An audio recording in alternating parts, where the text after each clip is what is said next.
Cochin shipyard में और worship design bureau द्वारा बनाया गया INS विक्रांत भारत देश का पहला स्वदेशी एयरक्राफ्ट कैरियर है, जिसका 90% से ज्यादा हल, 50% से ज्यादा मशीनरी और 30% वेपन्स एंड सेंसर भारत के ही संसाधनों का प्रयोग कर बनाए गए हैं। 2 सितंबर को PM नरेंद्र मोदी ने इस कैरियर को भारतीय नौसेना में कमीशन किया। ये भारतीय नौसेना इतिहास में बना अब तक का सबसे बड़ा लड़ाकू जहाज है, जिसका विशालकाय आकार लगभग 2 फुटबॉल मैदानों जितना बड़ा है। इस एयरक्राफ्ट कैरियर को अपना नाम नौसेना में अपने पूर्वज विक्रांत R11 से प्राप्त हुआ, जिसने 1971 की जंग में एक अहम भूमिका निभाई थी। इस जहाज का नाम ऋग्वेद से लिए गए एक सिद्धांत पर आधारित है तथा इसका संस्कृत में मतलब है जयम सम युद्ध स्पर्धा, जिसका अर्थ है जो मुझसे युद्ध करेगा वो हार जाएगा। INS विक्रांत की लंबाई 262 मीटर है और इसकी चौड़ाई 62 मीटर है।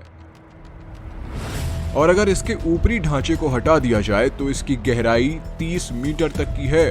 तकरीबन 21,500 टन भारत में ही बने स्पेशल ग्रेड स्टील का प्रयोग कर इस जहाज को बनाया गया था। बता दें कि ये पहली बार है जब इस तरह स्वदेशी स्टील का इस्तेमाल किसी परियोजना में किया गया हो। BEL, BHEL, GRSE, केल्ट्रॉन, Kirloskar, L&T तथा वॉटसिला इंडिया जैसे बड़े औद्योगिक घरानों और 100 से भी अधिक MSMEs ने आगे आकर इस पूरे परियोजना में अपना योगदान दिया। यह कैरियर 24 से 26 फिक्स्ड विंग लड़ाकू विमान, मुख्य रूप से मिकोयान MiG-29K सहित 30 विमान तक स्वयं पर ले जा पाने में सक्षम है। इस 45,000 टन के लड़ाकू जहाज को बनाने में 2.5 बिलियन US जितना निवेश लगा था और ये जहाज 28 नॉट्स तक की उच्चतम गति पकड़ सकता है। इस जहाज को फ्लोटिंग सिटी भी कहा जाता है क्योंकि इसमें 18 फ्लोर्स, 14 डेक्स और 2300 कंपार्टमेंट्स हैं, जिसमें कि 1500 समुद्री जवानों को ले जा पाने की काबिलियत है।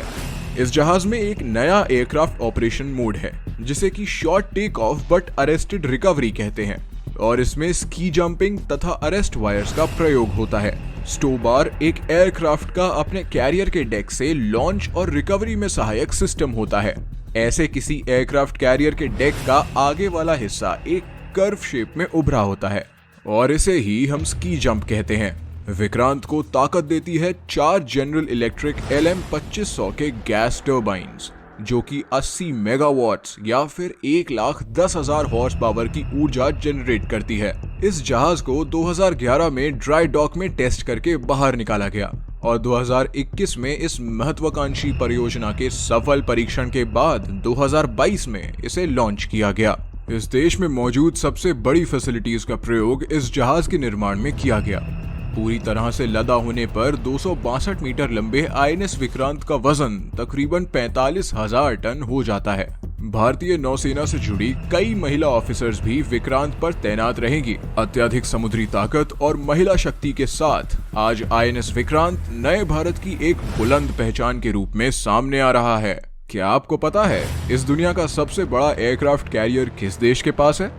हमें नीचे कमेंट कर जरूर बताएं तथा ऐसी ही और जानकारी पाने के लिए हमारे चैनल मरीन इनसाइट को सब्सक्राइब करना बिल्कुल ना भूलें। धन्यवाद।